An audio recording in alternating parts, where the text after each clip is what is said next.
UL എന്ന് പറയുന്നുണ്ട്. Saturday നമുക്ക് സ്റ്റാർട്ട് ചെയ്യാം. അപ്പോൾ ആരും എന്നെ മറന്നില്ല. തേക്കടീനെ നമ്മളങ്ങനെ മറക്കുമോ? അതെന്താ തേക്കടി അങ്ങനെ പറഞ്ഞ്? നമ്മളെപ്പോൾ എല്ലാവരെയും ഓർത്തിട്ട് തന്നെ ഉണ്ടാവും. കാണാണ്ടിരിക്കുമ്പോൾ നമ്മൾ ചോദിക്കും, ഇതെന്താ കാണാത്ത ഇപ്പോൾ, ഏടിയാ പോയത്?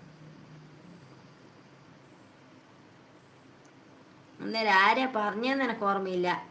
അമ്മ എവിടെയോ പോയിട്ടുള്ളത്. ആരാ പറഞ്ഞത്? നമ്മളെ എസ്ലാലാ? അതേപോലെ എനിക്കൊരു തോന്നിച്ച.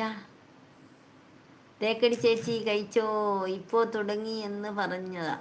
ഗെറ്റ് ടുഗദർ അടിപൊളിയായിരുന്നല്ലോ ചേച്ചി. ഇനി ഒരെണ്ണം സാറ്റർഡേ തുടങ്ങാൻ പോന്ന.